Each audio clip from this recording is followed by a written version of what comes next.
Good morning all. आज हम RNA पॉलीमरेजेज पे बात करेंगे। जैसा कि हम जानते हैं कि प्रत्येक कोशिका के केंद्रक में, जहां यूकेरियोटिक कोशिका की बात करते हैं तो उसके केंद्रक में न्यूक्लिक एसिड उपस्थित होता है और प्रोकैरियोटिक कोशिका के साइटोप्लाज्म में न्यूक्लिक एसिड डीएनए के रूप में, आरएनए के रूप में पाए जाते हैं।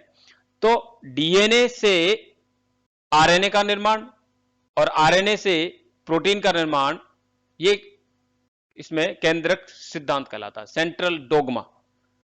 ठीक है। तो डीएनए से आरएनए का बनना और आरएनए से प्रोटीन का बनना, ये एक पूरा प्रोसेस, बायोलॉजिकल प्रोसेस है। इस प्रोसेस को पूरा करने में कई प्रकार के एंजाइम काम आते हैं। जहां हमने डीएनए रेप्लिकेशन की बात की तो वहां हमने देखा डीएनए पॉलीमरेजेज एंजाइम काम आते हैं। लेकिन जब डीएनए से आरएनए बनता है तो उस समय जो एंजाइम काम आते हैं वो है आरएनए पॉलीमरेजेज।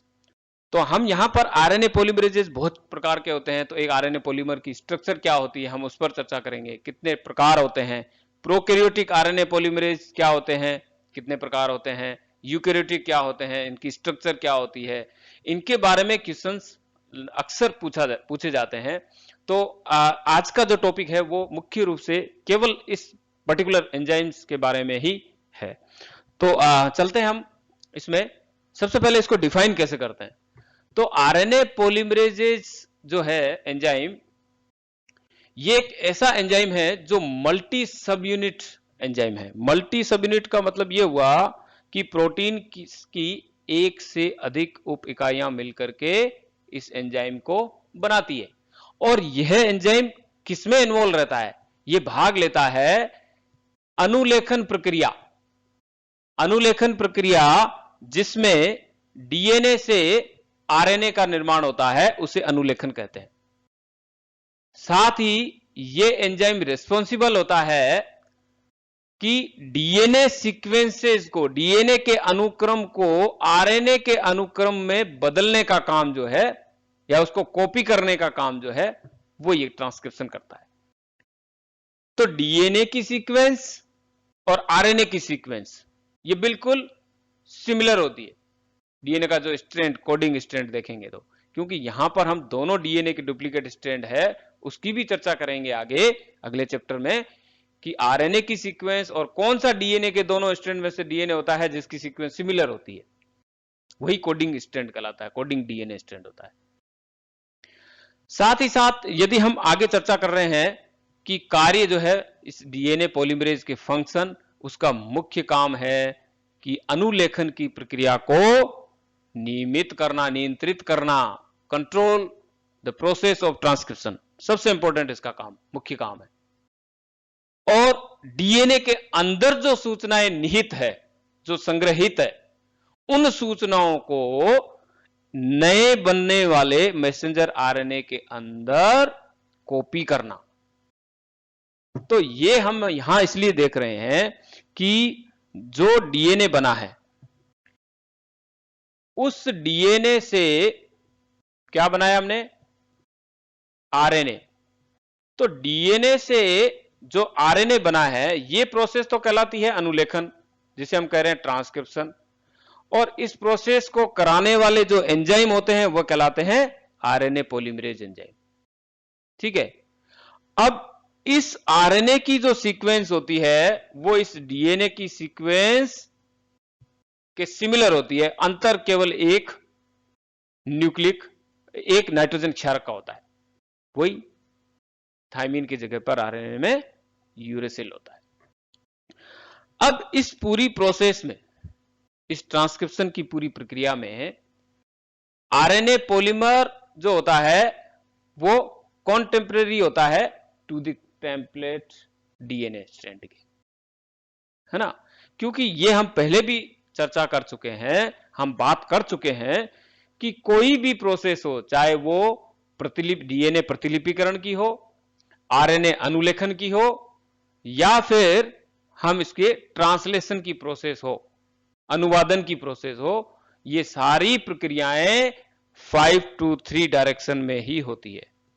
ये हमारे दिमाग में हमको रखना है, क्योंकि कई बार बेसिक कंसेप्चुअल क्वेश्चन जो है वो अक्सर आ जाते हैं, तो इसमें हमें कोई डाउट नहीं होना चाहिए कि हर एक बायोलॉजिकल प्रोसेस जो प्रोटीन सिंथेसिस से रिलेटेड है, मुख्य रूप से डीएनए रेप्लिकेशन की बात कर रहे हैं, डीएनए ट्रांसक्रिप्शन की बात कर रहे हैं, हम डीएनए ट्रांसलेशन की बात कर रहे हैं, तो ये सारी प्रक्रियाएं डीएनए के 5वें सिरे से लेकर इसके 3रे सिरे की दिशा में होते हैं। तो ट्रांसक्रिप्शन की जो प्रोसेस है वो हम इस प्रकार से हमने इसको डिफाइन किया। अब हम बात कर रहे हैं कि यह प्रोसेस ये इसकी हम बात कर चुके हैं कि ये आरएनए की प्रोसेस जो है ये ट्रांसक्रिप्शन की प्रोसेस को कंट्रोल भी करता है और डीएनए की सूचनाओं को मैसेंजर आरएनए में स्थानांतरित करना, ये बात हम कर चुके हैं। अब है कि ये आरएनए पॉलीमरेज एंजाइम जो होते हैं ये कहां पाए जाते हैं, संख्या कितनी होती है, इस पर भी बात की जाए। आरएनए पॉलीमरेज एंजाइम सभी जातियों में पाए जाते हैं, चाहे वो प्रोकैरियोटिक हो जीव, यूकैरियोटिक जीव हो, यूकैरियोटिक की कोई सी भी जाति हो, प्रोकैरियोटिक की कोई भी स्पीसीज हो, ठीक है, उन सब में आरएनए पॉलीमरेज एंजाइम पाए जाते हैं। ध्यान रहे वायरसेस के अंदर नहीं होते, वो तो होस्ट की मशीनरी को यूज करते हैं, लेकिन इनके नंबर जो है आरएनए पॉलीमरेज के और इनका जो संगठन है, कंपोजिशन है प्रोटीन्स का, वो अलग अलग जातियों में अलग अलग होता है, वेरी करता है। ये वेरी करता है कि प्रोकैरियोटिक और यूकैरियोटिक दोनों ही, आगे हम अंतर इसमें देखेंगे, दोनों में ही वेरी करेगा, दोनों में अलग अलग। अगला जो है बिंदु वो ये स्पष्ट कर रहा है कि प्रोकैरियोटिक ऑर्गेनिज्म जो होते हैं उसमें एक ही प्रकार का आरएनए पॉलीमरेज एंजाइम पाया जाता है। वहीं जब हम यूकैरियोटिक सेल्स की या यूकैरियोटिक ऑर्गेनिज्म की बात करते हैं तो वहां पर 3 मुख्य जो है वो प्रकार होते हैं, 3 प्रकार के आरएनए पॉलीमरेज एंजाइम पाए जाते हैं। अब ट्रांसक्रिप्शन जो है इसमें तो हमने देख लिया कि डीएनए से आरएनए का निर्माण ये ट्रांसक्रिप्शन कहलाता है और आरएनए बनाता है, चाहे वो मैसेंजर आरएनए बनाए, चाहे वो राइबोसोमल आरएनए बनाए, चाहे वो ट्रांसफर आरएनए बनाए। आरएनए यदि डीएनए से बन रहा है तो वो ट्रांसक्रिप्शन या अनुलेखन ही कहलाएगा, ठीक है। रिवर्स प्रोसेस अलग है, आरएनए से डीएनए भी बनता है, वो रिवर्स ट्रांसक्रिप्टेज एंजाइम के द्वारा होता है। लेकिन ट्रांसक्रिप्शन क्या है, आरएनए बनाने के साथ साथ किसी जीन को कंट्रोल भी करता है, उसके एक्सप्रेशन को कंट्रोल करने का, उसको रेगुलेट करने का काम भी करता है। ये कुछ अलग अलग लेवल होते हैं कि प्री ट्रांसक्रिप्शनल कंट्रोल होता है, ड्यूरिंग ट्रांसक्रिप्शनल कंट्रोल होता है और पोस्ट ट्रांसक्रिप्शनल कंट्रोल, यानी ट्रांसक्रिप्शन की प्रक्रिया से पहले भी इसको कंट्रोल किया जा सकता है, ट्रांसक्रिप्शन के दौरान भी ये कंट्रोल होता है, उसके बाद में भी जीन रेगुलेट होते हैं। तो ट्रांसक्रिप्शन जो होता है ये खुद जो है वो किसी जीन के एक्सप्रेशन को रेगुलेट करता है किसी स्पेशल मैकेनिज्म के द्वारा। जब आरएनए बना हुआ आरएनए खुद जो होता है वो रेगुलेट कर लेता है कई बार आपस में इसको बना के। अब हम बात करते हैं नेक्स्ट आगे इसमें कि आरएनए पॉलीमरेजेस के प्रकार कितने हैं। जैसा कि हमने बात की कि प्रोकैरियोटिक जो जीव है जिसमें बैक्टीरिया है, वायरस, आर्किया ऑर्गेनिज्म जो होता है, इनमें सब में, हालांकि वायरसेस जो है वो खुद की उसमें एंजाइम्स नहीं होते, तो इसमें एक सिंगल टाइप का आरएनए पॉलीमरेज होता है और जो कि आरएनए का निर्माण करते हैं। वहीं यूकैरियोट की यदि हम बात कर रहे हैं तो 5 प्रकार के आरएनए पॉलीमरेज, 5 प्रकार के आरएनए पॉलीमरेज जिनके फंक्शंस जो हैं वो भी अलग अलग प्रकार के आरएनए बनाने में उनका योगदान होता है, वो भी हम आगे इसमें चर्चा करेंगे। अब सबसे पहले हम देखते हैं प्रोकैरियोटिक आरएनए पॉलीमरेज। तो जो प्रोकैरियोट्स होते हैं उसमें हमने देख लिया कि एक ही प्रकार का आरएनए पॉलीमरेज एंजाइम होता है, ठीक है, और वह तीनों प्रकार के आरएनए बनाता है, मैसेंजर, ट्रांसफर, राइबोसोमल, ठीक है, और इसके अलावा और भी है स्मॉल न्यूक्लियर आरएनए, ठीक है, एसआरएनए, ये सारे जो है आरएनए एक ही प्रकार का एंजाइम बनाता है। अब इस एंजाइम की यदि स्ट्रक्चर देखते हैं तो इसमें 2 मुख्य डोमेन होती है इसकी, 2 तक। और 5 प्रोटीन की सब यूनिट होती है। 2 डोमेन यानी कि ये कोर पार्ट और होलो एंजाइम। देखो कोर पार्ट जो है वो बनता है कई प्रोटीन की सब यूनिट से मिलके, जिसमें 2 अल्फा की, बीटा की और इसमें ओमेगा की। अब कोर के साथ में यदि सिग्मा पार्टिकल आकर के जुड़ जाता है तो वो होलो एंजाइम कहलाता है। आगे हम देखेंगे। होलो यानी कि कंप्लीट। ये राइबोसोम, ये आरएनए पॉलीमरेज की स्ट्रक्चर होती है। अब जो सीक्वेंस होती है डीएनए की, जहां प्रमोटर होता है, उस प्रमोटर रीजन को, वो प्रमोटर रीजन होता है कि डीएनए की जो सीक्वेंस होती है, उस डीएनए की सीक्वेंस में हम अलग अलग देखते हैं। एक +1 से स्टार्ट होती है ये, ठीक है। +1 से इधर की तरफ जितनी भी सीक्वेंस होती है लेफ्ट साइड में, ये सारी डाउन स्ट्रीम सीक्वेंसेस कहलाती है, जो कि माइनस में जाएगी, आगे माइनस में चलती जाएगी, -10, -20, -30, ठीक है। लेकिन इस +1 से आगे की जो सीक्वेंस होती है, ये सारी अप स्ट्रीम सीक्वेंस कहलाती है। यानी +1 वह स्थान होता है जहां से ट्रांसक्रिप्शन स्टार्ट होता है। तो यहां से जो मैसेंजर आरएनए या राइबोसोमल या ट्रांसक्रिप्शन आरएनए जो है वो स्टार्ट होता है। तो कुल मिला के कह सकते हैं कि +1 से आगे का जो एरिया है वो वह सारा स्ट्रक्चरल जीन का भाग है, जो जीन को एक्सप्रेस होना है, ठीक है। तो अब पीछे का जो रीजन है, इस पीछे का रीजन में प्रमोटर रीजन पाया जाता है, इसको कहते हैं पी। और प्रमोटर रीजन वह रीजन होता है जो आरएनए पॉलीमरेज को जुड़ने वाला स्थान होता है। तो आरएनए पॉलीमरेज इस स्थान पर आकर के जुड़ेगा, तब जाकर के वो सही तरीके से इस जीन को शुरू से, प्रारंभ से, +1 से ट्रांसक्राइब कर पाएगा और पूरी डीएनए की सूचनाओं को उस मैसेंजर आरएनए में ट्रांसक्राइब या अनुलेखित करेगा। यदि ये प्रमोटर रीजन जो है, इसके अंदर भी आगे डिटेल में जाके ट्रांसक्रिप्शन में देखेंगे, टाटा बॉक्स आता है, प्रोकैरियोट्स में साइंडेल प्रिब्नो बॉक्स होता है। यदि ये पर्टिकुलर रीजन पे होता है, जैसे -10 और -30 रीजन, ठीक है, इनमें अलग अलग जगह सीक्वेंस पे होता है, यहां पर ये बॉक्सेस भी नहीं हो ना प्रमोटर में, तो आरएनए पॉलीमरेज मर्जी आए वहां जुड़ जाएगा, और जहां से जुड़ेगा वहीं से ट्रांसक्रिप्शन स्टार्ट कर देगा। तो आधा अधूरा जीन भी ट्रांसक्राइब हो जाता है, ठीक है। तो प्रमोटर रीजन बहुत आवश्यक है एक जीन के लिए। तो कोई भी यदि डीएनए की सीक्वेंस होगी तो उससे आगे की तरफ में प्रमोटर रीजन जरूर होगा, और इसी प्रमोटर पे ये होलो एंजाइम आकर के अटैच होगा। और इस होलो एंजाइम को जोड़ने के लिए, क्योंकि मेन एंजाइम तो ये कोर ही होता है, और इस कोर के साथ में एक सिग्मा पार्टिकल आकर के अटैच होता है, और ये सिग्मा पार्टिकल जो है ये ही प्रमोटर रीजन को आइडेंटिफाई करता है और इस कोर को ले जाकर के जोड़ता है। इसके बगैर ये भी नहीं आइडेंटिफाई कर पाएगा, जोड़ के उसके जो प्रोसेस स्टार्ट होगा हट जाएगा वो। तो वहां पर ये बहुत आवश्यक होता है इस कोर प्रोटीन में कि एक्यूरेसी से, और वो जहां से ट्रांसक्रिप्शन स्टार्ट होना है वहां पर डीएनए सीक्वेंस के ऊपर इस एंजाइम को ले जाकर के जोड़ने का काम जो है और ट्रांसक्रिप्शन को इनिशिएट करने का काम करता है। अब इस एंजाइम की स्ट्रक्चर हम आसानी से समझ सकते हैं कि आरएनए पॉलीमरेज बनता है, वो 2 पार्ट है इसके, एक तो है उसका कोर एंजाइम और दूसरा है सिग्मा, जिसकी हम बात कर रहे थे। कोर की हमने बात कर ली, अल्फा की और ये बीटा की, और ये जो सिग्मा पार्टिकल है इट इज वेरी इंपॉर्टेंट। ये जो इसको जुड़ेगा देन ये होलो एंजाइम के नाम से जाना जाता है।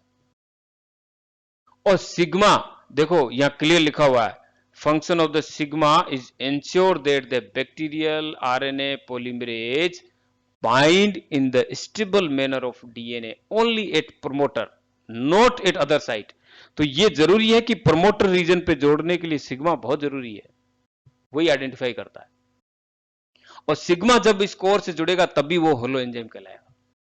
तो बहुत ही इंपॉर्टेंट जो है वो पार्ट है। अब ये प्रोकैरियोटिक, यदि हम पॉलीमरेजेस के अलग अलग सब यूनिट की बात करें, अल्फा सब यूनिट जो होती है ये 2 अलग अलग डिस्टिंक्ट डोमेन जो होती है उससे बनती है, और इसमें एन टर्मिनल भी होता है और सी टर्मिनल भी होता है, और एन टर्मिनल जो होता है वो डाइमराइजेशन का काम करता है, ठीक है, और आरएनए पॉलीमरेज को जोड़ने का काम करता है। सी टर्मिनल डोमेन जो होती है उसका कार्य होता है कि binding of the upstream promoter, ठीक है, डीएनए सीक्वेंस। तो प्रमोटर रीजन पे ले जाकर इसको जोड़ने का काम होता है ताकि आरआरएनए टीआरएनए जीन जो होते हैं उनको ट्रांसक्राइब किया जा सके।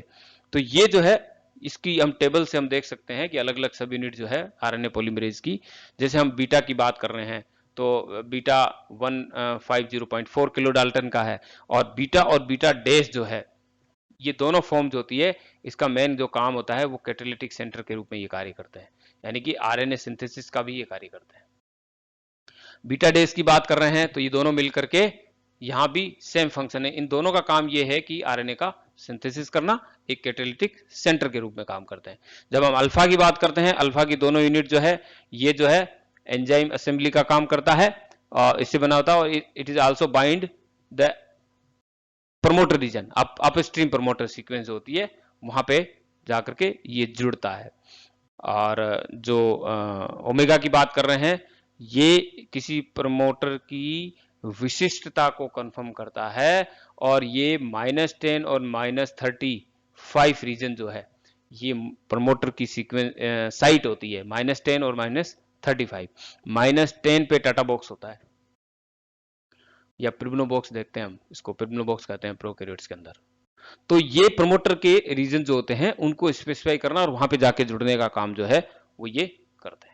तो ये तो हो गया था, हमने बात की अभी कि एक प्रोकैरियोटिक प्रमोटर जो है आरएनए पॉलीमरेज जो होता है उसकी बात करी। अब हम बात करेंगे यूकैरियोटिक पॉलीमरेज एंजाइम की।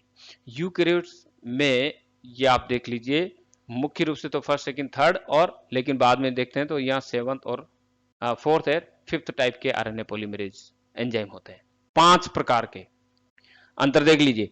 आरएनए पॉलीमरेज फर्स्ट सभी यूकैरियोट्स में पाए जाते हैं, सेकंड भी सभी में होता है, थर्ड सभी में होता है, लेकिन 4 और 5 जो है वो केवल प्लांट्स में ही पाए जाते हैं। कार्य देख लीजिए, आरएनए पॉलीमरेज फर्स्ट जो होता है राइबोसोमल आरएनए का निर्माण करता है, सेकंड जो होता है वो मैसेंजर आरएनए का निर्माण करता है, साथ ही स्मॉल न्यूक्लियर और स्मॉल न्यूक्लियोलर आरएनए, ठीक है, कुछ माइटोकॉन्ड्रियल आरएनए जो होता है उसका भी निर्माण करने का काम जो है वो ये करता है।